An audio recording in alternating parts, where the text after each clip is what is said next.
అరుణాచలము ఎర్రగా ఉండేటటువంటి పర్వతం కనుక అరుణాచలమని పేరు. పరమశివుని యొక్క స్వరూపంలోని ఎర్రని రంగు ఉన్నది అని యజుర్వేదం. సౌయస్తామ్రౌ అరుణవుతవు మంగళ అని. అందుకని ఎర్రని వర్ణం ఉన్నటువంటి అరుణాచలేశ్వరుడు వెలిసినటువంటి క్షేత్రం కనుక అరుణాచలం. కాదు, రుణము అంటే అనుబంధము అని. కర్మ సంబంధంగా మనం చేసినటువంటి కర్మల వలన ఒక్కొక్క శరీరంలో ప్రవేశించి ఆ శరీరంలో అనేకమైన అనుబంధములను పెట్టుకుంటాడు. ఆ రుణ అంటే అలా అనుబంధములు, కర్మ సంబంధమైనటువంటి సంబంధములు పెట్టుకోవలసినటువంటి అవసరం లేకుండా జీవుడు జ్ఞానము వలన తాను పరబ్రహ్మమని తెలుసుకొని తత్వమసీ మహావాక్యమును ఇక్కడే అనుభవించి కైవల్య ప్రాప్తిని పొందడానికి అనువైనటువంటి స్థితిని అనుగ్రహించగలిగినటువంటి క్షేత్రమునకు అధిదేవత కనుక ఆయనకి అరుణాచలేశ్వరుడని పేరు. ఆ కొండకి అరుణాచలము అని పేరు. అరుణాచల క్షేత్రమునందు పరమశివుడు గౌతమ మహర్షికి ఆనతిచ్చిన మేర అక్కడ ప్రదక్షిణము అత్యంత ప్రధానము అని నిన్నటి రోజున మీతో మనవి చేసి ఉన్నాను. అలాగే అక్కడ జరిగేటటువంటి ఉత్సవాలలో దీపోత్సవము పేరిన్నికగన్న ఉత్సవము. అది భారతదేశం అంతటా కూడా అత్యంత ప్రఖ్యాతమైనటువంటి ఉత్సవంగా పరిగణింపబడుతుంది. అది కార్తీక మాసంలో వచ్చేటటువంటి పౌర్ణమి నాడు ఆ కృత్తికా దీపోత్సవము అంటారు. మనకి సాధారణంగా మనం పాటించేటువంటి నియమం ఏమిటంటే కృత్తికా నక్షత్రం ఉన్నప్పుడు దేవాలయాల్లో చేయాలి, కార్తీక పౌర్ణమి తిథి ఉన్నప్పుడు ఇంట్లో చేయాలి. పౌర్ణమి తిథిని ఇంట్లో కార్తీక పౌర్ణమిగా చేస్తాం. కృత్తికా నక్షత్రంతో చంద్రుడు కలిసిన రోజున కార్తీక పౌర్ణమిగా దేవాలయంలో చేయాలి. ఈ దీపానికి ఎనలేని ప్రాముఖ్యత ఉంది. సనాతన ధర్మం అంతా కూడా దీపం చుట్టూనే తిరుగుతుంది. పరమేశ్వరుణ్ణి దీపంతోనే పోలుస్తారు, ఆత్మని దీపంతోనే చెప్తారు. అందుకే ఆత్మజ్యోతి అంటారు. అలాగే పరమేశ్వరుడికి పరంజ్యోతి అని ఒక నామం. ఆ నామం మీరు చూడండి, అమ్మవారి పరంగా చెప్పండి, అయ్యవారి పరంగా చెప్పండి, ఏ సహస్రనామంలో చూసినప్పటికీ కూడా పరంజ్యోతి అన్న నామం తప్పకుండా ఉంటుంది. పరంజ్యోతి నపుంసక నామం. అది స్త్రీ సంబంధమైన నామము కాదు, పురుష సంబంధమైన నామము కాదు. పరమేశ్వరుడు స్త్రీ కాదు, పురుషుడు కాడు, నపుంసకుడు కాడు. ఆయన వెనుకనందియుతానకు విభుతలంతు అంటారు పోతన గారు. ఆయన వెనక ఉండి కాంతి బిందువుగా ప్రకాశిస్తూ ఉంటాడు. ఆయన కాంతి ఎందే ఈ ప్రపంచమంతా ప్రవర్తిస్తూ ఉంటుంది. కాబట్టి కాంతి స్వరూపుడైనటువంటి పరమేశ్వరుడు కనుక ఏ సహస్రనామంలోనైనా సరే పరంజ్యోతి అన్న నామం తప్పకుండా కనపడుతుంది. అసలు ఈశ్వరుని యొక్క వెలుతురు ముందు ఏ వెలుతురు పనికిరాదు అని వేదం యొక్క తీర్పు. అందుకే ఆయన మించినటువంటి జ్యోతి ఇంకొకటి లేదు అని. నత్ర సూర్యో భాతి చంద్రతారకం నేమా విద్యుతో భాతి కుతోయమగ్ని త్వమేవ భాంతమనుభాతి సర్వం తస్య భాసా సర్వమిదం విభాతి అని. ఆయన యొక్క వెలుతురు ఎక్కడ ప్రకాశిస్తూ ఉంటుందో అక్కడ సూర్యచంద్రులు నక్షత్రములు కూడా ఇక ప్రకాశించవు. ఆయన వెలుగు ముందు ఏ వెలుగు పనిచెయ్యదు. అసలు ఈ ప్రపంచాలన్నీ లయమైపోయిన తరువాత ఏర్పడేటటువంటి స్థితి కటిక చీకటి. ఆ చీకటి తర్వాత ఇక వెలుతురు రాదు, ఎందుకంటే సూర్యచంద్రులు కూడా ఉండరు. అంత కటిక చీకటిలో ఈ బ్రహ్మాండములన్నీ జలములయందు లయమైపోతే ఆయన ఒక్కడే ఈ చీకటికి ఆవల పరంజ్యోతిస్వ లోకంబులు లోకేశులు లోకస్తులు తెగిన తుది అలోకంబగు పెంజీకటి కావల యవ్వండేకాకృతి వెలుగు అతని నేసేవింతున్ అంటారు. శరీరం ఎంత ఉన్నప్పటికీ అసలు శరీరంలో జ్ఞానేంద్రియములు అని ఉంటాయి. అవన్నీ వెలుగు సంబంధమైనవి. జ్ఞానేంద్రియము, జ్ఞానము అంటే తెలుసుకొనుట. తెలిసికొనుట అన్నది ఎప్పుడు సంభవం అంటే వెలుతురు ఉంటేనే. వెలుతురు లేకపోతే ఏదీ తెలియబడదు, అయోమేమి. లోపల ఒక దీపం ఉంది. ఆ లోపల వెలుగుతున్నటువంటి దీపపు కాంతి కంటి మీద పడితే కన్ను చూస్తుంది. ఆ ఆత్మజ్యోతి యొక్క కాంతి చెవి మీద పడితే చెవి వింటుంది. ముక్కు మీద పడితే వాసన వస్తుంది, నాలుక మీద పడితే రుచి చెప్తుంది, స్పర్శేంద్రియమైనటువంటి చర్మం మీద ప్రకాశిస్తే ఇది స్పర్శ చెప్తుంది. అందుకే నానాచిద్రగటోధరస్థిత మహాదీప ప్రభాభాస్వరం జ్ఞానం యస్యతు చక్షురాది కర్ణద్వారా బహిస్పందతే జానామీతి తమేవ హంతమనుభాత్య తత్సమస్తం జగత్ తస్మై శ్రీ గురుమూర్తయే నమః శ్రీ దక్షిణామూర్తయే అంటారు శంకరాచార్యులు వారు. ఒక కుండనొక దాన్ని తీసుకొచ్చి దానికి కన్నాలు పెట్టి ఒక దీపం పెట్టి ఆ దీపం మీద కుండని బోర్లించారనుకోండి, చీకట్లో ఆ కుండ కన్నాల్లోంచి వెలుతురు పైకి కొడుతూ ఉంటుంది. అది కుండది కాదు, ఆ కాంతి. కుండ లోపల ఉన్నటువంటి దీపపు కాంతి ఆ కన్నాలలోంచి ఎలా పైకొస్తోందో అలా ఇక్కడే వెలుగుతున్నటువంటి ఆత్మజ్యోతి. అందుకే నీవారస్సు కవత్వి పీతాభా అంటే పీతాభా స్వత్యనూపమా, భా అంటే కాంతి, భాస్కర అని పేరు సూర్యుడికి. ఆ కాంతి పుంజమై ఇక్కడ వెలుగుతూ ఉంటాడు ఆయన. ఆ వెలుతురు ఈ కన్నాల్లోంచి కొడుతూ ఉంటుంది. కన్నులు అనబడేటటువంటి కన్నాల మీద పడితే కళ్ళు చూస్తాయి, చెవుల మీద పడితే చెవులు వింటాయి. జ్ఞానేంద్రియములు పనిచేయడానికి ప్రధానమైనటువంటి కారణము ఆ లోపల ఉన్న జ్యోతే. అందుకే దీపం ఉండగా ఇల్లు చక్కబెట్టుకోండి అంటుంటారు. అంటే లోపల ఆ జ్యోతి వెలుగుతున్నంతసేపే, పరమేశ్వరుడు ఉన్నంతసేపే దీనికి మంగళప్రదత్వం. ఇది మంగళప్రదత్వంతో ఉండి శివం సుందరం శోభనం అయి ఇది భగవత్కార్యం చెయ్యడానికి, చిత్తశుద్ధిని పొందడానికి హేతువైనటువంటి సమస్త కార్యములను ఆచరించడానికి కావలసినటువంటి పాత్రత లోపల ఉన్న జ్యోతి వెలిగినంతసేపు మాత్రమే ఉంటుంది. ఆ జ్యోతి కాని నిధనం అయిపోయిందా ఇక ఆ శరీరం ఎందుకో పనికిరాదు, దాన్ని తీసుకెళ్లి పక్కన పారేస్తారు. కాబట్టి ఆ జ్యోతికి అనలేని ప్రాధాన్యత. అసలు ఏ కార్యక్రమం ప్రారంభం చేయండి, దీపం ప్రజ్వాల్య అంటూ దీపం వెలిగించే ప్రారంభం చేస్తాం.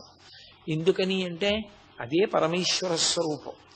ఆ పరమేశ్వర స్వరూపం కాంతిపుంజం కాబట్టి ఆ కాంతిపుంజం రూపంలోనే ప్రకాశింపజేస్తారు. అటువంటి ఉత్సవాల్లో దీపోత్సవము అని, దీపానికి ఒక ప్రత్యేకమైనటువంటి ఉత్సవం జరిగేది. సంవత్సరం మొత్తం మీద విశేషమైనటువంటి ఉత్సవం కార్తీక పౌర్ణమి. ఆ కార్తీక పౌర్ణమి నాడు ఇంటింటా జరగాలి, ప్రతి దేవాలయంలో జరగాలి, ప్రతి మఠంలో జరగాలి. దీపము కాదు, దీపావళి, అనేక దీపములను ఉంచుతారు. లేదా అసలు ఆ కార్తీక పౌర్ణమి నాడు పెట్టవలసినటువంటి దీప విధానము వేరుగా ఉంటుంది. ఒక పాత్ర తీసుకొచ్చి పాత్ర నిండా నెయ్యి పోసి ఆ నేతిలో ఒత్తి వేసి ఒత్తి చివర కర్పూరం పెట్టి అప్పుడు దాన్ని వెలిగిస్తారు. ఇంట్లో అయితే, దేవాలయంలో అయితే ఒక్క దేవాలయం యొక్క ద్రవ్యంతో వెలిగించరు. ఆ దేవాలయంలో పెద్ద కంచు పాత్ర పెడతారు. ఎంతమంది ఎంత నెయ్యి తీసుకురాగలరో అంత నెయ్యి తీసుకొచ్చి అందులో పోస్తారు.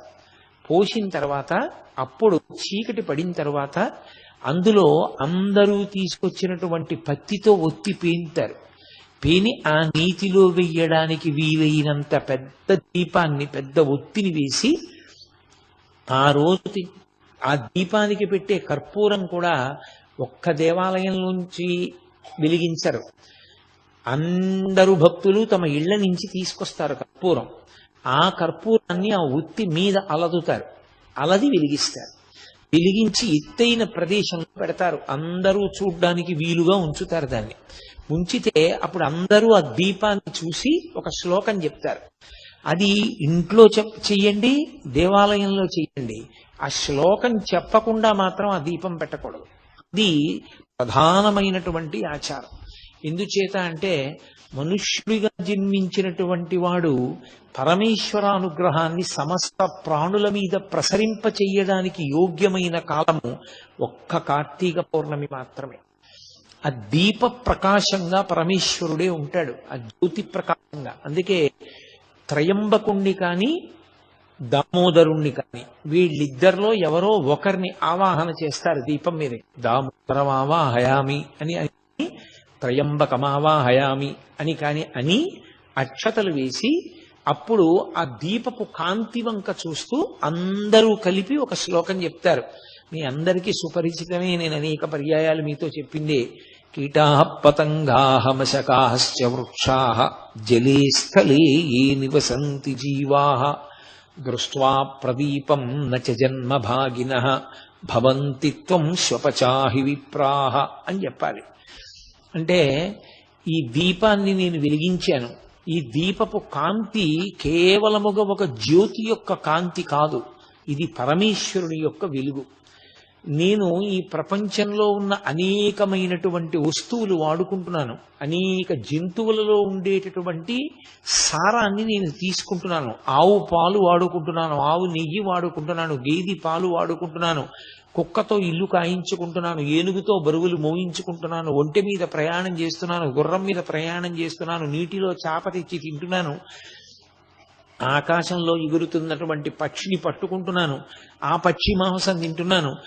నేను ఎగరకుండా పక్షి మాత్రమే ఎగరడానికి ఉన్నటువంటి ఆకాశంలో విమానంలో తిరుగుతున్నాను, నీటిలో ఓడ మీద తిరుగుతున్నాను, భూమి మీద నడుస్తున్నాను. పరమేశ్వరుడు ఒక్కొక్క ప్రాణికి ఒక్కొక్క పథాన్ని నిర్ణయిస్తే నేను మాత్రం అన్నీ అనుభవిస్తున్నాను. ఆ ప్రాణులన్నింటినీ ఉద్ధరించవలసినటువంటి కర్తవ్యం కూడా నా మీద ఉన్నది అనేటటువంటి బాధ్యతతో ఆ రోజున కర్తవ్యతానిష్టతో ఆ దీపాన్ని వెలిగించి చెప్తారు. కీటాహ పతంగాహ మశకాశ్చ వృక్షాహ. ఆ దీపం వెలిగిస్తే ఎప్పుడూ దీపం వల్ల చనిపోయే ప్రాణి ఏది అంటే దీపపు పురుగు. ఇన్నాళ్ళు అది దీపం మీద పడుతోంది, చనిపోతోంది, మళ్ళీ పుడుతోంది, అందుకని దానికి శలభం అని పేరు. అలాంటి దీపపు పురుగు ఈ దీపం మీదకి వచ్చి పడి చనిపోతే ఇక దానికి జన్మ ఉండదు. అది పరమేశ్వరుని యందు పడిపోయింది. కీటాహ పతంగాహ మశకాశ్చ వృక్షాహ. దోమలు, ఈగలు, కదలలేనటువంటి చెట్లు, ఈ కాంతి చెట్టు మీద పడితే చెట్టు యొక్క జీవుని పాపములు పోవాలి, లోపల జీవుడు ఉంటాడు, ఆ జీవుడి పాపములు నశించాలి. కాబట్టి మశకాశ్చ వృక్షాః జలే స్థలే ఏ నివసంతి జీవాః. నీటిలో ఉండేటటువంటి ప్రాణులు, భూమి మీద ఉండే ప్రాణులు, ఈ కాంతి పడడం వల్ల ఆయా ప్రాణులన్నీ కూడా ఈశ్వరానుగ్రహంగా తమ పాపములు పోగొట్టుకుని పరమేశ్వరుడికి దగ్గరవ్వాలి. భవంతి త్వం శ్వపచాహి విప్రాహ. అసలు భగవంతుడు వేదము అన్న రెండు మాటలు పక్కన పెట్టి దేని కొరకు బ్రతుకుతున్నాడు అంటే కడుపు నింపుకోవడం కోసం. కడుపు నింపుకుంటే కంటికి నిద్ర, నిద్ర లేస్తే కడుపు నింపుకోవడం, ఈ రెండు ఉంటే భోగం అనుభవించడం. ఇది తప్ప అసలు భగవంతుడన్నవాడొకడు ఉన్నాడని భగవంతుని గురించి ఉపాసన చెయ్యాలనేటటువంటి జ్ఞానము కించిత్ కూడా లేకుండా ప్రవర్తించి జీవితాన్ని పాడు చేసుకుంటున్న వాడి మీద కూడా ఈ దీపం పడిన కారణం చేత వచ్చే జన్మలో వేదాన్ని సాకల్యంగా చదువుకుని వేదాన్ని ప్రమాణంగా తీసుకుని తన జీవితాన్ని ఉద్ధరించుకోగలిగినటువంటి గొప్ప విద్వాంసుడుగాక అని సమస్త లోకము యొక్క శ్రేయస్సుని కోరి వెలిగిస్తారు ఆ దీపాన్ని. మనకి కార్తీక పౌర్ణమి అంటే మనమందరం కూడా అలా వెలిగిస్తాం. ఎందుకంటే నేను మీతో మనవి చేశాను, దీపంతో ప్రారంభం, దీపంతో అంతం. దీపమే ప్రధానం. ఒక దీపం వెలిగించారనుకోండి, మీరు పూజ ప్రారంభం చేశారు. నీరాజనమన్న జ్యోతి వెలిగించారనుకోండి, అయిపోయింది పూజ. ఒక దీపం వెలిగిస్తే పూజ ప్రారంభం చేశారు. ఎందుకని? ఆ దీపం వెలిగించారు అంటే దీపం కంటికి సంకేతం. పరమేశ్వరుడు కన్ను ఇచ్చాడు కాబట్టి నేను ఎక్కడికైనా వెళ్ళగలుగుతున్నాను, పుస్తకం చదవగలుగుతున్నాను, ప్రమాణాన్ని తెలుసుకోగలుగుతున్నాను. అది నన్ను మంచి వైపుకి నడిపించడానికి నాయకత్వం వహిస్తోంది కన్ను. భగవన్మూర్తిని చూసి సంతోషిస్తున్నాను. ఈ కన్ను ఇచ్చినందుకు పరమేశ్వరుడికి కృతజ్ఞతగా దీపం పెడతారు. ఆ కాంతిలో పూజ ప్రారంభం. దేవాలయంలో దీపం అయితే అది గురువు గారు. అందుకే దేవాలయంలో విద్యుత్ కాంతి ఉండదు, విద్యుత్ దీపములు వెలగరాదు. దేవాలయంలో ముఖమంటపము, అర్ధమంటపము, అంతరాలయము అని 3 విభాగం ఉంటుంది ఆగమంలో. ఆ అంతరాలయంలో ఉండేటటువంటి మూర్తి మీద విద్యుత్ దీపం పడుతుండగా చూస్తే అసలు దాన్ని దేవాలయంగా స్వీకరించారు. అది అత్యంత హేయమైన విషయం. దేవాలయము అన్న మాటకు అర్థం ఏమిటంటే లోపల మూర్తి దగ్గర గుత్తి దీపాలు వెలగాలి. అంటే కిందకి దీపాలు తీగతో వెలిగినట్టుగా వెలుగుతాయి. అందులో ఆవు నెయ్యి కానీ నూనె కానీ వేసి ఒత్తి వేసి వెలిగిస్తారు. ఆ దీపాల కాంతులలోనే ఈశ్వర దర్శనం. మీరు ఇప్పటికీ వెంకటాచలం, శ్రీశైలం లాంటి పెద్ద పెద్ద క్షేత్రాల్లో చూడండి, ప్రత్యేకించి ద్రవిడ దేశంలో ఎక్కడ అంతరాలయాల్లో విద్యుత్ దీపాలు ఉండవు. ఆ దీపాల కాంతిలోనే ఈశ్వరుడు కనపడాలి. ఆ దీపం గురువు గారు. మా గురువు గారు అనేటటువంటి ఒక దీపం వెలిగించింది, మాకు వెలుతురిచ్చింది. ఆ దీపం కింద నీడ ఉంటుంది, ఆ దీపం చుట్టూ చీకటి, దీపం మాత్రం అందరికీ వెలుగునిస్తుంది. ఎవడు గురుస్థానంలో కూర్చున్నాడో వాడికి ఎప్పుడూ ఒక వైక్లభ్యం ఉంటుంది. దాన్ని శాస్త్రమే అంగీకరించింది. శారీరకంగా ఆయన యొక్క ఆరోగ్యం, ఆయన తేజస్సు క్షీణించిపోతుంటాయి. ఎందుచేత అంటే సముద్రం అనేటటువంటి శాస్త్రాన్ని తాను ఎమర్చుకోవాలి, నిరంతర పఠనశీలి కావాలి, నిరంతర ధ్యానం చెయ్యాలి, నిరంతరం భగవత్కార్యమునందు మగ్నుడై ఉండాలి, మనసుని పరమ సాత్వికంగా ఉంచుకోవాలి. ఈ ప్రయత్నంలో ఆయన లౌకికమైన వాటికన్నిటికీ దూరంగా జరుగుతాడు. ఆ దూరంగా జరిగిన కారణం చేత చాలా త్వరగా ఆయన శరీరారోగ్యం శిథిలమైపోతుంది. అందుకే ఆ గురువు తన గురించి తాను పట్టించుకునే అవకాశం ఉండదు. శిష్యులు గురువు గారు శరీరం పడిపోకుండా ఉండకూడదని శిష్యులు చూస్తారు. అందుకే ఆ గురువు అనేటటువంటి దీపపు వెలుతురులో పరమేశ్వరుడు కనపడతాడు. ఈశ్వరానుగ్రహము చేత గురువు కాదు, గురువు లేనినాడు ఈశ్వరుడు కనపడడు. అందుకే ఆ గురువే ఆ దీపం. అంతరాలయంలో వెలుగుతున్నటువంటి దీపాన్ని చూసి ముందు మా గురువు గారు ఆయనే ఆ అంతరాలయంలో ఈశ్వర సన్నిధానంలో దీపమై వెలుగుతున్నారు. అందుకే భాగవతంలో కృష్ణ పరమాత్మని మించిన గురువు లేడు. జగద్గురు అన్న గొప్ప మాట ఆయనకి అన్వయమైంది. అందుకే కృష్ణం వందే జగద్గురుం అంటాం. అటువంటి కృష్ణ పరమాత్మ కూడా పాఠం నేర్చుకున్నాడు. ఎవరి దగ్గర? ఆయన పేరు కూడా దీపమే. ఆ గురువు గారి పేరు సాందీపని. దీపింపచేయువాడు, ప్రకాశింపచేయువాడు. చీకట్లో ఉండిపోయిన వాడికి ఏది తెలుసుకోవాలో అది తెలుసుకునేటట్టు చెప్పి దాన్ని చూడగలిగిన ప్రజ్ఞ ఇవ్వగలిగిన వాడు. అందుకని సాందీపని మహర్షి దగ్గర నేర్చుకున్నాడు.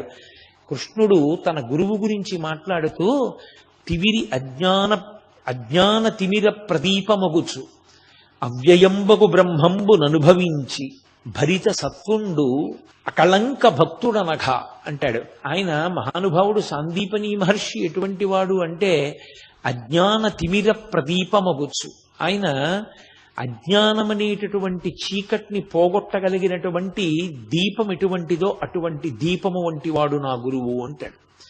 అవ్యయంబగు బ్రహ్మంబు ననుభవించి భరిత సత్వుండు నిష్కర్మ కర్ముడతడు. ఆయన అపారమైనటువంటి సత్వగుణంతో ప్రకాశించేటటువంటి వాడు నా గురువు అంటాడు కృష్ణ భగవానుడంతటి వాడు గురువు పేరు చెప్తే.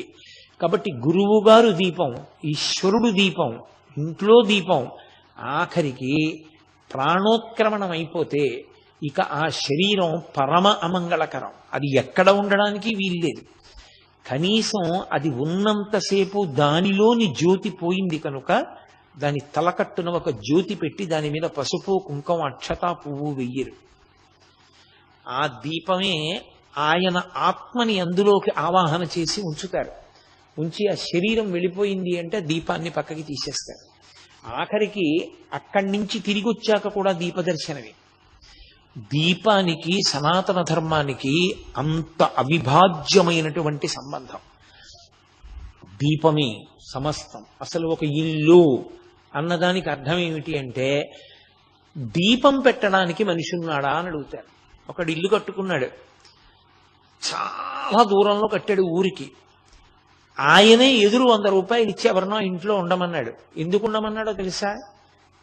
ఇంట్లో దీపం పెట్టేవాడు ఒకడు ఉంటాడు కదండి, అందుకు ఉండమన్నానంటాడు. ఇంట్లో దీపం పెట్టేవాడి కోసం డబ్బిచ్చి ఇల్లు ఇచ్చేవాళ్ళు ఉన్నారు. ఇంట దీపం పెట్టకుండా ఇల్లు ఉండిపోయింది అనుకోండి, ఉగ్రభూతములు ప్రవేశిస్తాయి ఇంట్లోకి. అందుకని కటిక చీకటి ఎందు ఉండకూడదు. అందుకే వెళ్ళకూడని వేళలో వెళ్ళకూడని నక్షత్రంలో వెళ్ళిపోతే ఆ ఇల్లు కూడా పాడు పెడతారు. పడబెట్టే కొంతకాలం మూసేస్తారు. ఆ ఇంట వీరొక జ్యోతి వెలగడానికి అవకాశం ఉండదు. అప్పుడు దీపం అంత మంగళప్రదం. అసలు దీప దర్శనమే చాలు. ఇప్పటికీ కేరళ రాష్ట్రంలో అమ్మవారి పూజ చెయ్యవలసి వస్తే అమ్మవారి మూర్తికి చెయ్యరు. చాలా చోట్ల కేరళలో దీపం వెలిగించి దీపానికే పూజ అంతా చేస్తారు, దీపానికే ఉపచారాలన్నీ చేస్తారు. దీపమే పరదేవత అంటారు వాళ్ళు. కాబట్టి దీపానికి అంత ప్రాముఖ్యత కలిగినటువంటి దీపం, కార్తీక పౌర్ణమి నాడు వెలిగించేటటువంటి దీపానికి విశేష ప్రాధాన్యత. అందున అరుణాచలము అగ్నిలింగం ఉన్నటువంటి క్షేత్రము. దీపమే అగ్ని, అగ్నియే దీపం. దీపానికి అగ్నికి అవిభాజ్యము, అవి రెండు వేరు కావు. ఒత్తి చివర వెలుగుతున్నటువంటి ఆ దీపం అగ్నిహోత్రం. దీపానికి ఉన్న లక్షణం, అది ఇంకొక దీపాన్ని వెలిగిస్తుంది. దీపించిన దీపముచే దీపము రెండు కాక ఒకటిట్లగున్ అంటుంది. ఆ దితి కశ్యప ప్రజాపతితో మాట్లాడుతూ ఈ మాట అంటుంది. అందుకే దీపము 3 ఒత్తులు వేస్తూ ఉంటారు. మనం ఇండ్లలో దీపం వెలిగిస్తే సాధ్యం త్రివర్తి సంయుక్తం వహ్నినా యోజితం ప్రియం అని 3 ఒత్తులు వేసి 3 ఒత్తులు వెలిగించి తూర్పు దిక్కుగా జ్యోతులు ఉండేటట్టుగా చూసుకుంటారు. ఇల్లు అభివృద్ధిలోకి రావాలి అనుకున్న వాళ్ళు, ఇల్లు సుఖ సంతోషాలతో ఉండాలనుకున్న వాళ్ళు, అలాగే వ్యాపార సంస్థలు జయప్రదంగా ఉండాలనుకున్న వాళ్ళ చోట్ల దీపాన్ని 3 ఒత్తులతో వెలిగించి ఆ 3 జ్యోతులు తూర్పు ముఖంగా వెలగాలి. తూర్పు ముఖంగా వెలుగుతున్నాయి అంటే అభ్యున్నతిని కోరుకుంటున్నాడు అని గుర్తు. తాను తూర్పుని చూస్తాడు, 3 ఒత్తుల యొక్క జ్యోతులు తూర్పుకి వెలుగుతూ ఉంటాయి. ఆ వెలుగుతున్నటువంటి ఆ దీపం ఉన్నదే, అది సమస్త అభ్యున్నతికి కారణం. మన వాళ్ళకి అన్నిటికన్నా పట్టింపు ఎక్కడుంటుందంటే, దీపం ఆరిపోయింది అన్న మాట కూడా అనరు. దీపం కొండెక్కిపోయింది అంటారు. మీరు చూడండి, 2 మాటలు మీకు తరచుగా వినపడతాయి జీవితంలో. కథ కంచికి వెళ్ళిపోయింది అంటారు. 2 దీపం కొండెక్కిపోయింది అంటారు. దీపం కొండెక్కి ఎలా వెళ్ళిపోతుంది? కథ కంచికి ఎలా వెళ్ళిపోతుంది అంటే, ఒరే నాన్న ఇన్ని జన్మలు ఎత్తావు, మళ్ళీ ఇప్పుడు ఇదిగో ఈ శరీరంలోకి వచ్చావు, మళ్ళీ ఇదో కథ, నీ జన్మ ఇప్పుడు ఇదో కథ. ఇన్ని కథలు శ్మశానానికి వెళ్ళాయి. ఏ చరిత్రలోనూ, ఏ పుస్తకంలోనూ, ఏ కాగితం మీద నీ జీవితం వ్రాయబడలేదు. నీ జీవితం స్మరణయోగ్యం కాలేదు. ఈసారి నీ జీవితం నాన్న కంచికి వెళ్ళిపోవాలి అంటుంది అమ్మ. కంచికి వెళ్ళిపోవాలంటే ఇక ఈసారి నీ జీవితం దేనికి పనికి రావాలంటే కామాక్షి ఎందు ఐక్యం అయిపోవాలి. కొడుకుని అలా అని తట్టుకోలేదు కాబట్టి మనం ఇంటికంటూ రా, నేనున్నంతకాలం మాత్రం నువ్వు ఉండాలి ఉస్మా నా కళ్ళ ఎదురకుండా. అది అమ్మ యొక్క హృదయం. అందుకని కథ కంచికి, మనం ఇంటికి. దీపం కొండెక్కింది. దీపం కొండెక్కింది అంటే కొండ మీద ఈశ్వరుడు ఉంటాడు. మనకి సనాతన ధర్మంలో అదో గమ్మత్తు. దాన్ని చూసి ఇప్పుడు కొత్తగా అంటించుకుంటున్నాయి కొన్ని ధర్మాలు, కొన్ని విశ్వాసాలు.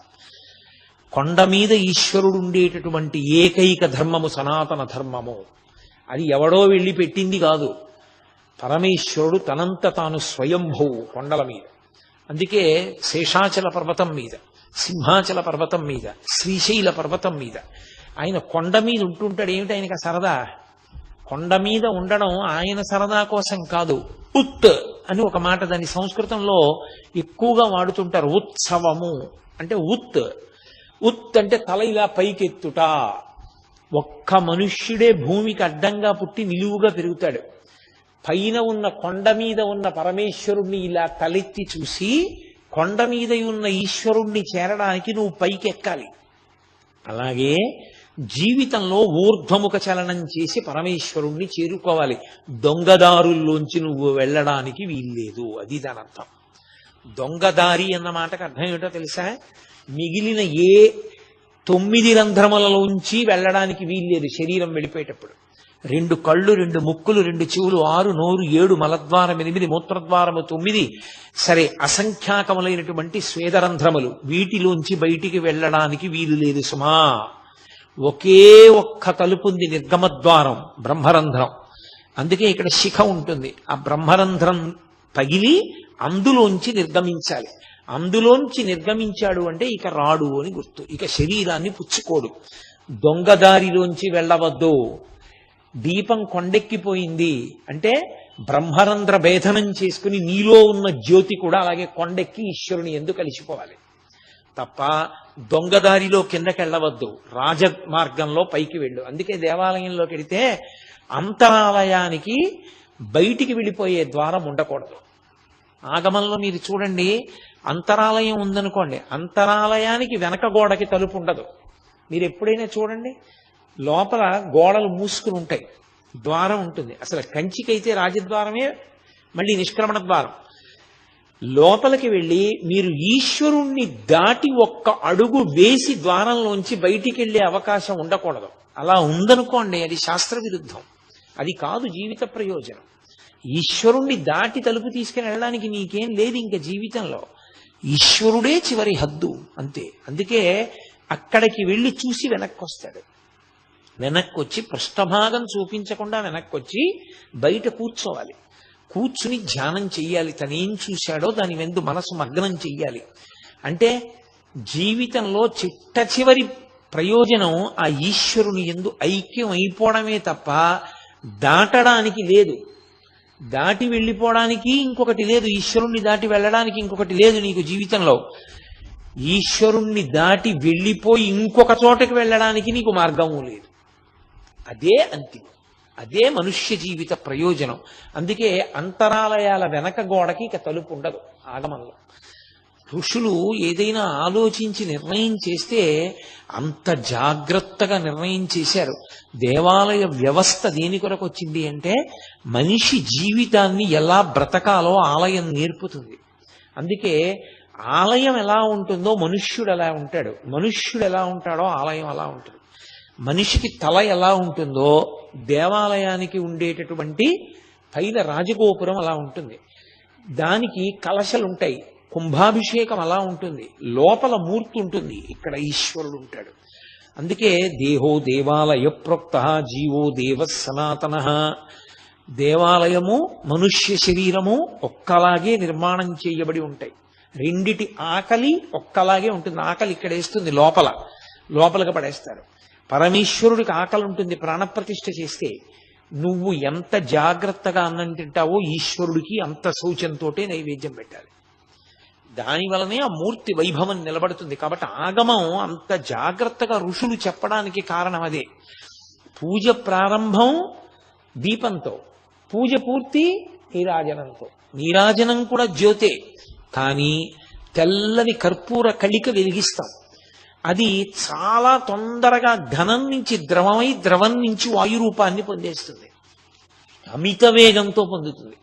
మీరు ఎప్పుడైనా నీరాజనం వెలిగించినప్పుడు చూడండి, అది కొద్దిగా నీరు కింద మారిపోతుంటుంది. అందులో ఆఖరణ వెలిగేటప్పుడు చూస్తే ఇక కర్పూర కళిక కనపడదు, దాని బదులు కొద్దిగా నీరులో ఉంటుంది, అదే వెలుగుతుంది.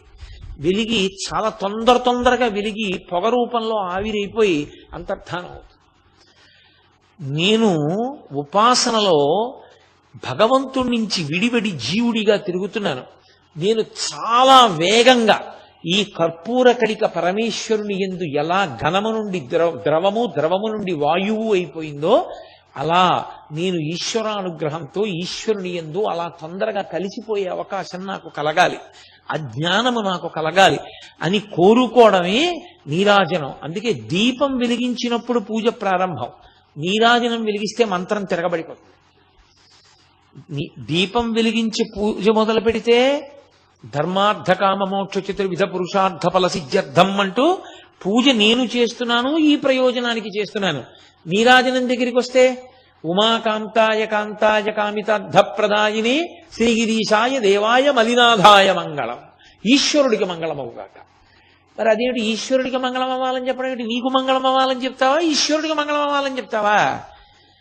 ప్రేమ పొంగి పొర్లిపోతే భక్తికి చిట్ట చివర నీ లోపల ఉన్న ప్రేమ జ్యోతి వెలిగిపోతే అది నీరాజన రూపంలో ఇచ్చి మంత్రాన్ని తిరగేసి పాడతారు నీరాజనాన్ని.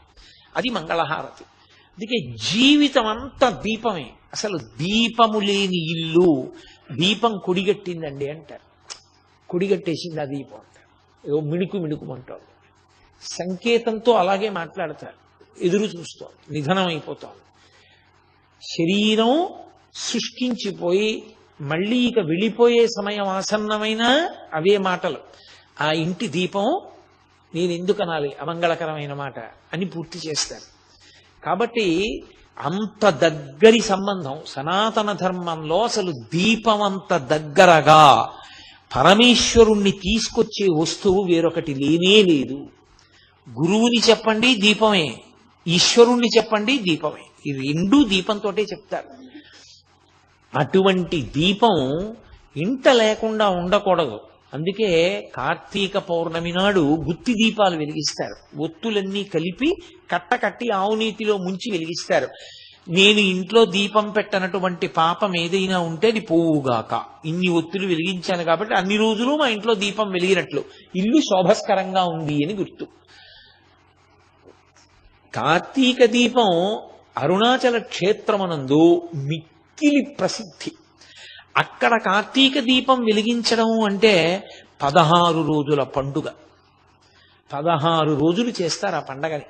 మీరు ఎప్పుడూ ఒకటి గుర్తుపెట్టుకోండి, 16 అంకెకి సనాతన ధర్మంలో విశేషమైనటువంటి ప్రాధాన్యత. షోడశి అమ్మవారు 16 కళలతో ఉంటుంది, చంద్రుడు 16 కళలతో ఉంటాడు. మనుష్యునకు 16 సంస్కారములు చేస్తారు. సంస్కారము అంటే అతను ఈశ్వరుణ్ణి చేరుకోవడానికి వీలుగా సంస్కరిస్తారు. అతన్ని కొత్త విషయాలు నేర్పి అందుకు అనువుగా తయారు చేయడాన్ని సంస్కరించుట అన్న మాటతో వాడతారు.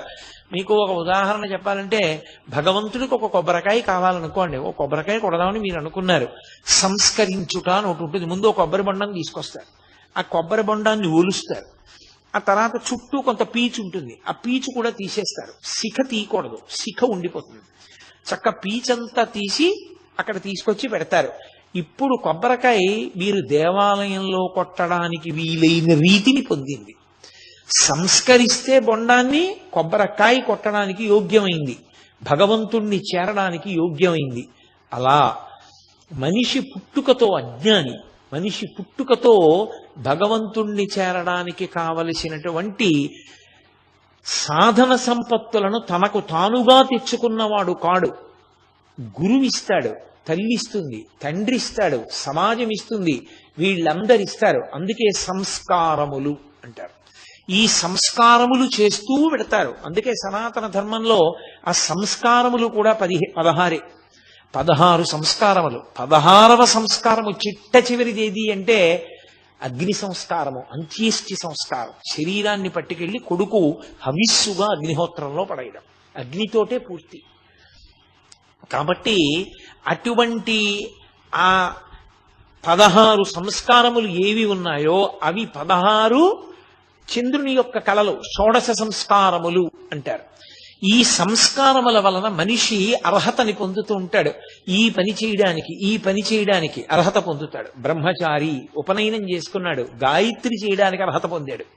గృహస్థు ధర్మపత్నిని స్వీకరించాడు, యజ్ఞయాగాదులు చెయ్యడానికి అర్హత పొందాడు. వానప్రస్థు వైరాగ్యాన్ని పొంది తపస్సు చేయడానికి అర్హత పొందాడు. సన్యాసి సర్వసంగ పరిత్యాగం చేసి శరీరం మీద భ్రాంతి విడిచిపెట్టేశాడు. ఇవన్నీ సంస్కారములే. ఆశ్రమం మారడం కాదు, కానీ మనిషికి గృహస్థాశ్రమ స్వీకారం వరకు, చిట్ట చివర అంత్యేష్టి వరకు 16 సంస్కారములు. ఈ 16 సంస్కారములు మనిషిని ఎలా తీర్చిదిద్దుతాయో అలా అక్కడ 16 రోజుల పండుగగా కార్తీక పౌర్ణమి కృత్తికా దీపోత్సవం చేస్తారు. ఈ 16 రోజుల పండుగలు మీరు అందుకే చూడండి, మనకి సనాతన ధర్మంలో ఏ పెద్ద క్రతువు జరిగినా మళ్ళీ 16 రోజుల పండగ ఉంటుంది. పెళ్లి జరిగిందనుకోండి, 16 రోజుల పండగ చేశారండి అంటారు. 16 రోజుల పండుగలో మొదటి 3 రోజులు దేవతలందరికీ తెలియచేస్తారు. దేవతలందరినీ ఆహ్వానం పలుకుతారు. వాళ్ళు సిద్ధపడాలి. ముందు దేవతలు సిద్ధంగా ఉండాలి ఆ ఉత్సవానికి. మనం చూడండి, ధ్వజారోహణము అని ఒక కార్యం చేస్తాం. బ్రహ్మోత్సవం చేసేటప్పుడు ధ్వజాన్ని పైకెత్తుతాం. ఆ ధ్వజాన్ని పైకెత్తితే దేవతలందరికీ ఆహ్వానం, ఉత్సవం జరుగుతోంది, వచ్చి మీరు ఉండండి, ఇంకా మీరు ఇతర పనులు పెట్టుకుని వెళ్ళిపోకండి అని చెప్తారు. ఎందుకంటే మీరు ఏదైనా ఒక పెద్ద క్రతువు చేస్తున్నారు అంటే ఆ క్రతువులో దేవతల్ని ముందు పిలవాలి, ముందు వాళ్ళని పిలిచి కూర్చోబెట్టాలి. అందుకే పూర్వం పెళ్లి 3 రోజులు చెయ్యండి అథవా అన్నానికి కారణం అది. దేవతలు రానిది మీకు పండదు. దానికి 1000 మందిని పిలిచి భోజనాలు పెట్టక్కర్లేదు. పితృదేవతల్ని కూడా పిలవాలి. పితృదేవతల్ని కూడా పిలవడానికే దానికి ప్రత్యేకంగా పళ్ళాలు తీసుకొచ్చి మామిడి కొమ్మలతో కొట్టి మంత్రభాగం చేసి పితృదేవతల్ని పిలిచి ఆ ప్రాంగణంలో చెట్ల కొమ్మల మీద అక్కడ ఉండి ఆ క్రతువు చూసి ఆశీర్వచనం చేయమని అడుగుతారు. అలాగే దేవతలందరినీ పిలుస్తారు. దేవాలయ ఉత్సవమైనా అంతే, సమస్త దేవతల్ని ఆహ్వానం చేస్తారు. మీ అందరూ రండి అని పతాకాన్ని పైకెత్తుతారు. అసలు దేవాలయ వ్యవస్థలో గొప్పతనం ఎక్కడుందంటే ఈశ్వర ఉత్సవానికి సంబంధించినటువంటి మంగళవాద్యం తప్ప లౌకిక మంగళవాద్యము ఈశ్వరుడికి వినపడకూడదు. మీరు బాగా అర్థం చేసుకున్నారో లేదో నేను చెప్పిన మాట. ఒక దేవాలయ ప్రాంగణం ఉందనుకోండి, ఆ దేవాలయ ప్రాంగణం దగ్గర నుంచి ఒక పెళ్లి ఊరిరిగింపు వెళ్ళిపోతోంది. వెళ్ళిపోతున్నప్పుడు వాళ్ళు బాజాలతో భజంత్రీలతో వెడుతున్నారు. అందుకు ధ్వజస్తంభం పెడతారు. ధ్వజస్తంభం కనపడగానే ఆఫ్ చేసేయాలి, ఇక మోగించకూడదు. మీరు గృహప్రవేశానికి ఓ శివాలయం ముందు నుంచి వెడుతున్నారనుకోండి, శివాలయం ముందు కూడా మంగళవాద్యం చేస్తూ వెళ్ళకూడదు. శివాలయానికి అంత దూరంలో ఆఫ్ చేయాలి మంగళవాద్యం. మీరు నిశ్శబ్దంగా వచ్చి శివాలయం ముందు నిలబడి నమస్కారం చేసి శివాలయాన్ని దాటిన తర్వాత మళ్ళీ మంగళవాద్యం చెయ్యాలి. లేకపోతే మీరు ఈశ్వరుణ్ణి గౌరవించినట్టు కాదు, ఈశ్వరుణ్ణి అవమానించినట్టు. మంగళవాద్యం మీ స్వంతంకి పెట్టుకున్న దేవాలయ ప్రాంగణమునందు మ్రోగరాదు. అందుకే పూర్వం అన్ని దేవాలయాలు కట్టేవారు కాదు, ఇబ్బంది ఆచారాన్ని పాటించడం అని. దేవాలయ ధ్వజం కనపడింది అంటే మహారాజులు కూడా దిగిపోయేవారు, రథాలు నడిచేవారు ఆ దేవాలయ ప్రాకారం దాటిపోయే వరకు. ఈశ్వరుడు కూడా ప్రాకారముల లోపల ఉండేవాడు, ఆయన ఉత్సవానికి సంబంధించినవి. అందుకే పతాకం పట్టుకోవడం, గొడుగు పట్టుకోవడం, ఇవేవైనా సరే ఈశ్వరుడికే తప్ప. మీరు దేవాలయం రాజద్వారాన్ని దాటితే ఇక మీరు గొడుగు పట్టించుకోవడం, మీరు గొడుగేసుకోవడం, మీరు టోపీలు పెట్టుకోవడం, మీరు తలపాగాలు పెట్టుకోవడం, ఇలాంటి పనులిక చేయకూడదు. ఎవరికైనా అలా కట్టి తీసుకెడితే వారు మహాభక్తులని గుర్తు. మహాభక్తులని గుర్తు ఏమిటంటే వారిని రాజద్వారం దగ్గరే ఆపి ఆ ప్రత్యేకంగా వస్త్రాన్ని తలకి కట్టి వారిని పూర్ణకుంభం చూపించి ఆ పైకి ఉండే మామిడి మండలతో పూర్ణకుంభం వచ్చిందంటే లోపల ఉన్న ఈశ్వరుడు వచ్చాడని గుర్తు. అప్పుడు దాన్ని ముట్టుకుంటారు రెండు చేతులతో. ముట్టుకుంటే పార్వతీ పరమేశ్వరుల పాదాలు ముట్టుకున్నారని, లోపల ఉన్న ఈశ్వరుడు స్వాగతం చెప్పడానికి బయటికి వచ్చాడు, అంతటి మహాభక్తుడు వచ్చాడని గుర్తు. ముందు పూర్ణకుంభం వెడుతోంది కాబట్టి మంగళవాద్యం చేయాలి. పూర్ణకుంభం లేకుండా మంగళవాద్యం చేయకూడదు, అది మళ్ళీ ఈశ్వరుడి పట్ల అవమానం అవుతుంది. కాబట్టి అంత గౌరవం, అంత నియమాన్ని మన వాళ్ళు విధించారు.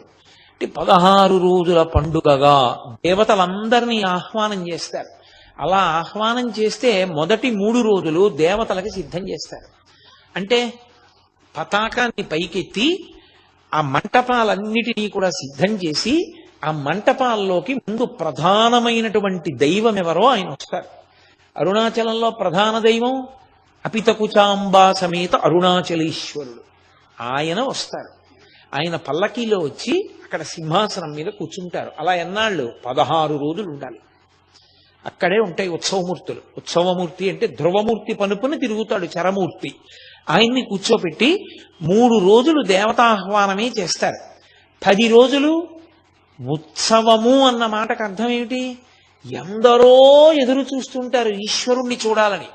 ఇంతమంది ఆలయంలోకి వెళ్ళి చూడగలిగారో చూడలేకపోయారో ఒకెత్తు, భక్తులు ఈశ్వరుణ్ణి చూడాలని ఎలా తాపత్రయపడతారో, అరే రేనా ఉత్సవం అని ఇంతమంది పిల్లలు వచ్చారు, ఇన్ని లక్షల మంది పిల్లలు వచ్చారు, వీళ్ళందరినీ నేను చూడొద్దు అని ఈశ్వరుడికి తాపత్రయం ఉంటుంది. తల్లికి తండ్రికి షష్ఠి పూర్తి జరుగుతోందండి. కొడుకులు వచ్చారు, కోడళ్ళు వచ్చారు, కూతుళ్ళు వచ్చారు, అల్లుళ్ళు వచ్చారు, వియ్యాలారు వచ్చారు, మనవలు వచ్చారు, ముని మనవలు వచ్చారు. వాళ్ళు తాతగారి దగ్గరికి వెడతారా? తాతగారు కూడా సంతోషంగా గబగబా బయటకు వచ్చి, ఒరే నాన్న వచ్చావా, రండి రండి రండి రండి, ఒరే మీరు రాకపోతే ఎక్కడరా, శోభ ఎక్కడరా, మంచి పని చేశారా, వచ్చేసారని కౌగిలించుకుని ఇంటికి తీసుకెడతాడా రైల్వే స్టేషన్కి వచ్చి? ఎంత పెద్ద ఆయనైనా, ఎంత షష్ఠి పూర్తి జరుగుతున్నా ఆయన కూడా వీళ్ళ మీద ప్రేమ ప్రకటించడా? ఆ కుర్చీలో కూర్చొని తొడ మీద ఒక్కొక్క మనవడిని కూర్చోబెట్టుకుని మురిసిపోడా? మరి మురిసిపోయినట్టు పరమేశ్వరుడు మురిసిపోవద్దు. ఆయన ఒక్కడు బిగదీసుకుని లోపల కూర్చుని మీ అందరూ ఉత్సవం క్యూలో రండి అంటాడేంటి? ఆయన వస్తాడు బయటికి. అందుకే 10 రోజులు 10 వాహనముల మీద వస్తాడు. అందుకే తిరువణ్ణామలైలో అరుణాచలంలో ఈ కార్తీక జ్యోతికి 10 రోజులు 10 వాహనముల మీద వచ్చేటప్పుడు ఆయన ఒక రోజున వెండితో చేయబడినటువంటి నంది, అంటే తెల్లగా ఉంటుంది. నందీశ్వరుడు ఎంత తెల్లగా ఉంటాడో అంతటి తెల్లని నంది వాహనారూఢుడై పార్వతీ పరమేశ్వరుడు ఆలయ ప్రాకారాన్ని చుడతారు, చుట్టి వస్తారు. దాన్ని ఊరిరిగింపు అంటారు. ఊరిరిగింపు అంటే ఊరంతటినే ఆయనకి చెప్తారు, అయ్యా ఇదిగోనండి బలానాయన బలానాయన బలానాయన కాకినాడ నుంచి కోటేశ్వరరావు అండి వాడు వచ్చాడు చూడడానికి అని చెప్తారు. చెప్తున్నారని గుర్తు. అందుకని అర్చకులు కూడా ఉంటారు దాని మీద. ఆయన ఒక్కడే బిక్కు బిక్కుమంటే వెళ్ళకూడదు, బ్రాహ్మణులు ఉంటారు అర్చకులు, వాళ్ళు చెప్పారనే గుర్తు. ఇప్పుడు పరమేశ్వరుడు సంతోషంగా వాళ్ళందరినీ చూస్తూ ఆ వాహనం మీద వెడతాడు. ఇప్పుడు ఆయన పరమ ప్రసన్నుడై మనని చూశాడు కాబట్టి మన జీవితానికో సార్థక్యత. ఆయన ఆంతరంగిక పరివారంలో మనం ఒకళ్ళం అయ్యాం. ఉత్సవంలో వెళ్ళినప్పుడు వాహనం మీద తిరుగులాడుతుండగా చూశాము అంటే ఆయన్ని మనం చూశాం కాదు, మనని ఆయన చూశాడు. దేవాలయంలోకి మనం వెడితే మనం ఆయన్ని దర్శనం చేయడానికి వెళ్ళాం, మన భక్తి వలన ఆయన మనని చూడాలి. ఉత్సవంలో వాహనం మీద బయటకు వస్తే ఆయన మనని చూడ్డానికే బయటకు వచ్చాడు.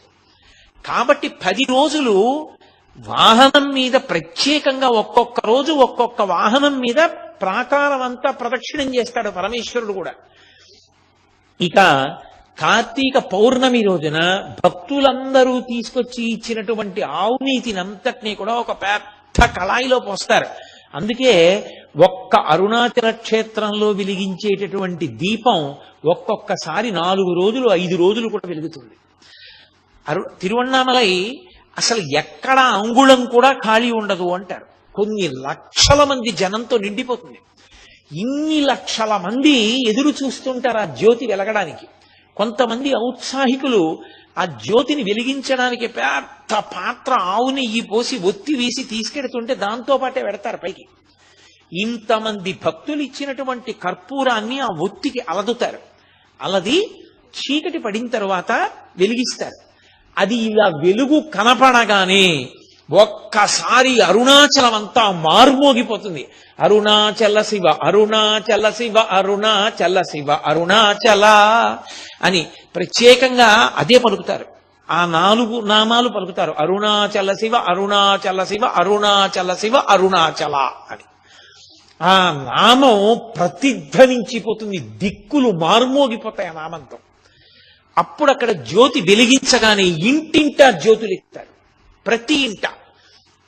ఇన్ని జ్యోతులతో అసలు మీరు ఆ అరుణాచల క్షేత్రాన్ని చూస్తే ఎక్కడ చూసినా జ్యోతులే. ఇన్ని లక్షల మంది ఆ జ్యోతి వెలుగుతూ ఉండగా పర్వతం మీద ఆ పౌర్ణమి నాడు ప్రదక్షిణం చేస్తారు. కార్తీక పౌర్ణమి నాడు ప్రదక్షిణం చేయడం అంటే మీరు నడవడానికి ఏం ఉండదు. మీరు అంగుళం ఖాళీ వస్తే కాలు కదుపుతూ వెడుతూ ఉండడమే అంతే. అలా తిరుగుతారు. అసలు అది జనం ఇలా ఇలా నడుస్తూ ఆ గిరి చుట్టూ తిరిగే స్థితిని చూడడం చాలు, అంత అద్భుతంగా ఉంటుంది. కొండంతా జనంతో నిండిపోతుంది. అంత పెద్ద జ్యోతి వెలుగుతూ ఉంటుంది. భగవాన్ రమణుల గురించి సూర్యనాగమ్మ గారి లేఖల్లో మహాతల్లి వర్ణించారు. ఆ అరుణాచల జ్యోతి వెలిగించేటటువంటి రోజున రమణులు సాయంకాలం 4:30-5 అయ్యేటప్పటికి స్నానం చేసేసి వారు నడిచి వస్తుంటే ఆయనకి ఎంత సంతోషం. కార్తీక పౌర్ణమి వచ్చిందంటే ఆయన నడిచి వస్తున్న పరమశివుళ్ళ ఉండేవారు. ఆయన నడిచి వస్తుంటే అక్కడ సోఫా వేసేవారు, పట్టెమంచం లాంటిది, దాని మీద వచ్చి కూర్చునేవారు. భక్తులందరూ గిన్నెల్లోనూ పళ్ళు పదార్థాలు అన్నీ తీసుకొచ్చి చుట్టూ పెట్టేవారు. బ్రాహ్మణులందరూ కూడా పక్కన నించుని ఉండేవారు. ఆ కొండ మీద అరుణాచల జ్యోతి వెలిగేది. రమణాశ్రమం వెనక గేట్లోంచి స్కందాశ్రమానికి వెళ్ళొచ్చు పైన. ఆ గేటుకి యువతల భగవాన్ రమణులు పడుకునేవారు, చుట్టూ అందరూ కూర్చునేవారు. ఒక పక్క పౌర్ణమి చంద్రుడు ఆ జ్యోతిని వెలిగించగానే రమణుల సన్నిధానంలో కూడా బల్ల మీద జ్యోతి వెలిగించేవారు. వెలిగించగానే బ్రాహ్మణులందరూ లేచి నిలబడి నకర్మణాన ప్రజాధనీన త్యాగేనైకే అమృతత్వమానసు పరీడనాకం నిహితం గుహాయాం విభ్రాజతే తద్యతయో విశంతి అని కైవల్యోపనిషత్ మంత్రం చెప్పేవారు. మంత్రం చెప్పిన తర్వాత అప్పుడు రమణులు తనలో తాను ధ్యాన పారవస్యంలో ఉండేవారు. సూర్యనాగమ్మ గారు రాసుకున్నారు, నా జన్మ సౌభాగ్యం పండింది. ఒక పక్క చూస్తే ఆకాశంలో పౌర్ణమి నాటి చంద్రబింబం, ఓ పక్కిలా తల తిప్పితే కొండ మీద వెలుగుతున్నటువంటి జ్యోతి, ఒక పక్కిలా తల తిప్పితే ఆ జ్యోతి కాంతి ముఖం మీద పడుతుండగా పరవశించిపోతున్న అపరపరమేశ్వరుడు భగవాన్ రమణులు. ఏకకాలంలో మూడిటిని దర్శనం చేసి నా జన్మ ధన్యమైందని రాసుకున్నారు ఆవిడ. కాబట్టి రమణులు కూడా అంత పొంగిపోయేవారు. అన్ని గిన్నెల్లో పదార్థాన్ని నైవేద్యం పెట్టి అందరూ ప్రసాదంగా తీసుకుని గిరి ప్రదక్షిణానికి బయలుదేరిపోయేవారు. అసలు జీవితంలో ఒక్కసారైనా అనుభవించాలి. కానీ ఈ మాట మీకు చెప్పడానికి నేను సిగ్గుపడుతున్నాను. ఎందుచేత అంటే ఇంచుమించుగా నన్ను ఒక 5-6 సంవత్సరముల నుంచి కార్తీక పౌర్ణమి కృత్తికా దీపం వెలిగించే రోజున కోటేశ్వరారు రండి అరుణాచలం అని నన్ను ఆహ్వానిస్తూనే ఉన్నారు. కానీ ఎప్పుడూ ఏదో హడావిడే. ఇప్పటి వరకు నేను మాత్రం కార్తీక పౌర్ణమి జ్యోతి వెలిగించినప్పుడు వెళ్ళలేకపోయాను. ఈ సంవత్సరం అరుణాచల వైభవం చెప్పిన ఫలితాన్ని అడ్డుపెట్టి పరమేశ్వరుడు వచ్చే సంవత్సరం నేను వెళ్ళడానికి నాకు అవకాశం ఇస్తాడనుకుంటున్నాను. కాబట్టి ఆ కృత్తికా దీపోత్సవం అంత గొప్ప దీపోత్సవం. అది చూసి తీరాలి. ఆ దీపమే పరమేశ్వరుడు, ఆ దీపమే అమ్మవారు, ఆ దీపమే సద్గురువు, అన్నీ ఆ దీపమే. అటువంటి అద్భుతమైనటువంటి ఆ కృత్తికా దీపోత్సవం నాడు తిరువణ్ణామలై పెట్టింది పేరు ఈ ఉత్సవం చేయడానికి. అంత అద్భుతంగా జరిగి 3, 4, 5 రోజులు ఆ జ్యోతి అలా వెలుగుతూనే ఉంటుంది. అలా చూస్తూనే ఉంటారు. ద్రవిడ దేశ సంప్రదాయంలో కృత్తికా దీపోత్సవానికి ముందు భరణి దీపాలని పెడతారు ఇంట్లో. అశ్వని, భరణి, కృత్తిక అని కదా, భరణి దీపము అని పెడతారు. అంటే 5 దీపాలు వెలిగిస్తారు ముందు రోజు. ఆ 5 దీపాలు దేనికి సంకేతము అంటే పరమశివుని యొక్క 5 ముఖాలు. సజ్జోజాత అఘోర తత్పురుష వామదేవ ఈశానములు కాదు పంచభూతములు. పరమేశ్వరుడు ఈ సమస్త బ్రహ్మాండాన్ని దేనితో నిర్మాణం చేశాడంటే పంచభూతములే. బయట పంచభూతములే, పిండాండమునందు పంచభూతములే. పృథివీ ఆపస్ తేజో వాయు ఆకాశములు. బయట అవే ఉంటాయి, మట్టి ఉంటుంది. బయట ఆకాశము, బయట నీరు, బయట నిప్పు, బయట పృథివీ ఆపస్ తేజో వాయు గాలి. ఇక్కడ పృథివీ, నీరు, గాలి, అగ్ని, వాయువు అవే ఉంటాయి. ఈ 5 ఒకదాంతో ఒకటి సమన్వయమైనంత కాలం బ్రతికున్నాడని గుర్తు. దీంతో ఇది సమన్వయం అవ్వకపోతే ఇది ఆగిపోయిందని గుర్తు. మీకు నేను ఒక ఉదాహరణ చెప్పాలి అంటే, ఇందులో పృథివీ లేదు. పృథివీ లేదంటే ఇందులో అన్నం లేదు, ఆకలేస్తోంది. బయట నుంచి పృథివీ అంటే ఓ యాపిల్ పండు తెచ్చి ఇందులో పడేశాడు, తిన్నాడు. అందులో పృథివీలో ఉన్న యాపిల్ పండు అనే పృథివిని పిండాండం పుచ్చుకుంది, జీర్ణం చేసుకుంది. కొంత పిప్పి మిగిలిపోయింది. ఎవరు పుచ్చుకుంటారు? మళ్ళీ బ్రహ్మాండమే పుచ్చుకుంటుంది పొద్దున్నే ఆ పిప్పిని. మళ్ళీ దీనికి దాహం వేసింది, బ్రహ్మాండంలో నీళ్లు పట్టుకొచ్చి పిండాండంలో పోస్తాడు.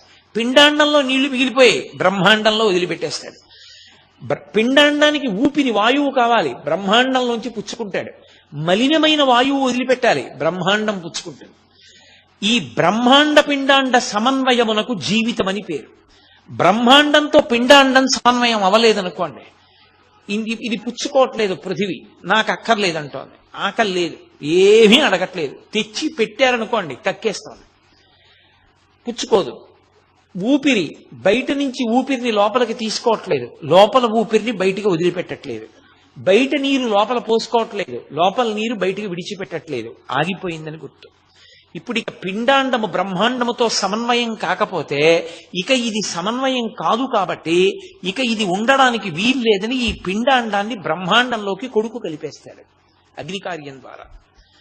ఈ బ్రహ్మాండ పిండాండ సమన్వయానికి గుర్తుగా 5 భూతముల చేత పరమేశ్వరుడు ఈ ప్రపంచాన్నంతటినీ నిర్మాణం చేసి నిర్వహింపచేస్తున్నాడు అని చెప్పడానికి 5 దీపాలు వెలిగిస్తారు. దానికి భరణి దీపము అని పేరు. ఇంటింటా 5 జ్యోతులు వెలుగుతాయి. ఇంటింటా 5 దీపాలు వెలిగించి ఈ 5 దీపాలు కృత్తికా దీపంగా ఒక దీపంగా మారిపోతాయి. ఒక దీపంగా వెలిగిస్తారు. అంటే ఈ 5 కూడా చిట్ట చివరికి పరమేశ్వరుడిలోనికి వెళ్ళిపోతాయి. పృథివీ ఆపస్ తేజో వాయు ఆకాశములు 5 ఎవరిలోకి వెళ్ళిపోతాయంటే మహాప్రళయంలో పరమేశ్వరుడిలోకి వెళ్ళిపోతాయి. ఇంకా ఏమీ ఉండదు, ఆయన ఒక్కడే ఉంటాడు. ఆయన తప్ప వేరొకటి ఉండదు. దానికి సూచనగా కృత్తికా దీపాన్ని ఒక జ్యోతిని వెలిగిస్తారు. ఇలా భరణి దీపము కృత్తికా దీపము అని 2 దీపాలుగా ఇళ్లల్లో వెలిగిస్తారు. దేవాలయంలో మాత్రం కృత్తికా దీపోత్సవము అన్న పేరుతో ఒక్క దీపాన్ని కొండ మీదకి తీసుకెళ్లి వెలిగిస్తారు. ఇంత అద్భుతమైనటువంటి కృత్తికా దీపోత్సవం సంవత్సరంలో జరిగి మందో ప్రపంచవ్యాప్తంగా ఎన్ని దేశాల నుండో వచ్చి అసలు ఆ జ్యోతి దర్శనం చేసుకుని పొంగిపోయేది ఒక్క తిరువన్నామలైనది. కొంతమంది అయితే జ్యోతి వెలిగించడానికి పట్టుకెళ్లేటటువంటి పాత్రతో పాటే కొండెక్కుతారు. ఎక్కి అక్కడ బ్రాహ్మణులు మంత్రభాగం చేసి అది వెలిగించినప్పుడు దగ్గర నుంచి చూసి ధన్యులై కిందకి దిగొచ్చి గిరి ప్రదక్షిణం చేస్తారు. అంత అద్భుతమైన ఉత్సవం. జ్యోతి అన్న మాటకి అరుణాచలం పర్యాయ పదమైతే జ్యోతి అన్న మాటకి తగిన వారందరి అలా పిలిపింపబడినటువంటి శ్రీ విద్యా సంప్రదాయం బాగా తెలుసున్నటువంటి కుటుంబాలకి కామకోటి కుటుంబం అని పేరు.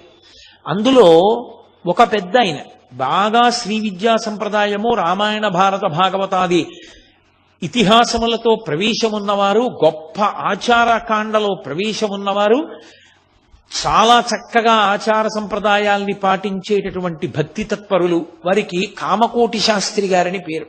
ఆయన ఆ పరంపరలోని వారు. ఆ కామకోటి శాస్త్రి గారికి ఒక తమ్ముడు, ఆయన పేరు చిదంబర శాస్త్రి. ఈ కామకోటి శాస్త్రి గారు పరమ భగవద్భక్తితో కాంచీపురంలో జీవితం గడుపుతున్నారు. ఆయనకి ఒక కూతురు, ఆ కూతురు పేరు శేషమ్మ. ఆయనకి కూతురు ఉన్న ఆయన తన తమ్ముడైన చిదంబర శాస్త్రి యొక్క కుమార్తె, ఆమెని ప్రత్యేకంగా తన కుమార్తెగా ఆయన స్వీకరించారు.